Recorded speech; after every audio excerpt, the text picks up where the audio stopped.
So that's it. Just so we want to be in a position where we assist with persons being able to throughout the stratosphere from as low as 150 up to $350 in terms of the housing stock that's on the market. So we have three short-term programs that we're rolling out first, but in entirety the plan is to develop upwards of 8 programs. So I'll talk about the longer term ones, and then I'll get to the ones now. So longer term, we're looking at setting up a housing trust, as well as setting up a housing authority, looking at rent to own options, public-private partnerships, and stuff like that. So those things will take time, but we can't develop everything at once, right? Correct. So those things will take time to develop, right? So the three programs, sorry, that we are looking at now is the one. Number one is the one where you can partner, so to speak, with developers, local and foreign, to develop crown land or private land at significant concessions. So there's a potential for persons who want to engage in that market to get up to 100% duty concessions. So that is basically up to 50% more than what is on the I think it's the Encouragement of Investment Act right now. So any concessions you would get normally for any regular development, you can go up to 100% or 50% more than what exists. So because we know we need housing stock on the market, so whatever the quality of that building type is, we want to bring those prices significantly down, 50% stamp duty on whatever transfers as well. So we're doing all that we can from that program to be able to get as many houses on the market as possible. So that number one is, I think, is going to be the key driver to get mass houses. So we have a number of government crown parcels that we have identified, and we literally, this afternoon, the last meeting that I have before jumping on the plane from Granada to come here for this interview was with the Crown Land unit and persons. Right. From that, so because we're going through the standard operating procedures and ensuring that everyone's on the same page of the process needed to be able to move from having crown land, develop it, and persons getting their keys. Right. So we've already had a meeting with Invest TC since the policy is passed. So kind of a follow-up to say, okay, well, who's going to be the point person for these types of things? Is it the Department of Housing? Is it Invest TC? Do we both take it? Do we both review it? Because we have to set up the housing committee, which will have all these persons. We've already had a meeting in-house with housing and planning to ensure that we know the types of housing solutions that planning is willing to pass, because it doesn't make sense. A developer comes, want to build X type of housing solution, and then it get to the point that we pass it, we do everything, and then it's held up at planning because planning doesn't want to pass it, because you have to get building certificates still, even though it would have been a part of the government signing off. We had a meeting with Crown Land, and now the last meeting is likely going to be with the Ministry of Finance personnel, because we have to make sure whatever duty concessions and stuff that comes through, to make sure that that mechanism is all in line. So all the major stakeholders that will be a part of the housing committee to be reviewing all of the proposals that come in, we want to make sure everybody's lined up so we can tighten up our standard operating procedures so everything runs smoothly. Correct. Because we don't want any hiccups later. Say, okay, well, this wasn't done, that wasn't done. So once we have all that stuff cleaned up, we'll make sure when we communicate with John Q. Public or the developers or contractors or whoever we'll, financiers, bankers, real estate agents, everybody is on board. And by the way, we will be launching the policy officially sometime mid-April. So next month we'll have a public launch, because I know a lot of people are like, yeah, we want a policy, copy the policy, copy the policy, copy. Hold tight, we coming, we coming. Just trying to make sure we walk out all the kinks, because again, we passed the framework, so now we have to operationalize that framework. So that's what we're going to be doing fairly rapidly because we would have had tons of stakeholder meetings, we would have had housing survey, a lot of things went into this. And it's just a quick shout out to the former minister, Amana Bakira, who worked with the team prior to me taking over to bring it to this point where I would have been able to take it to cabinet and have it pass in its current form, right? So lots of work would have been done with this policy to get it to this point, but there's more work to be done. So that's program 1.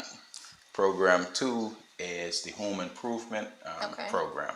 So that program, we're looking to assist Turks and Caicos Islanders who are in homes that are not as, it's below standard, let's just say. Correct. And we'll assist them up to $50,000 worth of repairs. Now, this isn't a cash grant. Right. We'll do the assessment, check your eligibility, because we're looking for persons probably more elderly, vulnerable, maybe single mothers, whatever the case may be, and assess with the assistance of social development and others to make sure that you're in need, right? And then you get the contractor to go in, create an estimate, and then we pay the contractor to do the work for you. Correct. So we wouldn't give you to go find a contractor. Right. So with the engagement that I was talking about earlier, mentioned why we mentioned the contractors, we want to have a pool of contractors, primarily local, to be able to benefit from this. Right. So you have money set aside to be able to do these works. So that's the essence of program 2, and that's going to be done across the Turks and Caicos Islands. So and that's up to $50,000. up to $50,000 in repairs or upgrades, whether it's repairs or upgrades. Because what we have to remember too, we've had Hurricane Ike 2008. People still trying to recover from that. You had Irma 2017. People still trying to recover from that. You had last year Fiona. People still trying to recover from that. You're talking about 3 major storms in the last 15 years, and people haven't fully bounced back. Correct. And for whatever reason, whether lack of insurance, not enough insurance, underinsurance, whatever the case may be, or just not being in a position where they are in a place that they can live well and have appropriate shelter, right? We need to help assist, right? Because that has all kind of ripple effects if you're not in a proper sheltered environment, right? So that's program number 2. Program number 3. You know, before you get on to program number 2, I just want to say, I don't want to prolong, but just want to say, the reason I asked about $50,000 because you may have some people saying that $50,000 may not be sufficient. It might not be, but you have nothing right now. Yeah, no, I was going to say, so it should be able to. Any consideration, saying that just saying, because you were talking about persons' homes who may have been destroyed by the hurricane, etc. No, program 3. Program 3 might cover that. Let me explain program 3, and it might cover what you're thinking about, right? All right. Program number 3 is the community renewal and infilling program. So a part of it is that we know there's been a lot of movement out of your historic communities.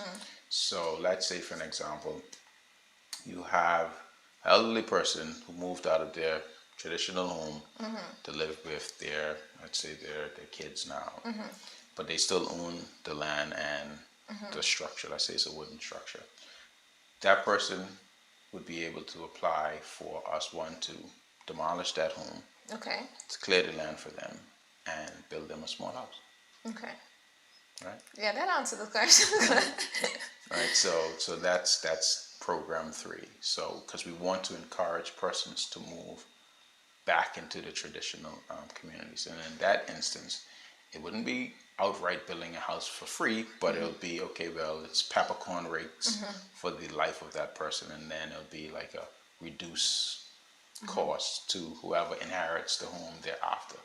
Because it's tricky with government finances. You have to show a way of paying it back if it's at that level in terms of building a person a home. And this isn't anything new or we reinventing the wheel. This is what was done after Hurricane Ike with the EU funded and TCIG funded homes and repairs. So a lot of the stuff we're talking about and wanting to do it has been done in various forms prior. So we're basically pulling all of this stuff together under one housing framework to provide adequate shelter for Turks and Caicos Islanders and residents as well. So even back with Program 1, we want to encourage large tracts of landowners who have large tracts of land, landowners with large tracts of land, 20 acres, 10 acres, 30 acres. You might want to pair up with a developer to just develop that for housing, because the need is great. I think we need about 600 units for the next 10 to 20 years being on, and that doesn't only include houses standalone or townhouses, which is a different form of homes. That also includes apartment units. So if you have a development where you're going to build 5 or more apartment units, you might be able to qualify for up to the 100% duty exemption on bringing in your materials and whatever stuff to be able to make that possible, because again, we need adequate housing on the market, and a housing unit isn't a house. It's just whatever you go into shelter for. So there might be hybrids, and the housing committee will look at all the different proposals and put the various agreements in place to be able to do it, because you building a 10 bedroom or 10 unit 1 bedroom or 10 1-bedroom units of apartments, it's not the same as building, or shouldn't have the same stress tests as if someone was building 50 housing units on its own. You know what I mean? So the paperwork should be less and different. So that's why I was talking about the communication with the finance ministry. That might just be a simple concession order. Correct. To build that 10 units of housing. You know what I mean? So it's simple. So you wouldn't need a big time agreement and stamp duty and this and that. But we want to encourage more units, because there's stuff that's in the queue already. That's just happening organically because there's opportunity there, right? But we want to make sure we're trying to supercharge it. Yeah, having that type of concession opportunity, I think, is going to make a big difference. Exactly. That's the idea.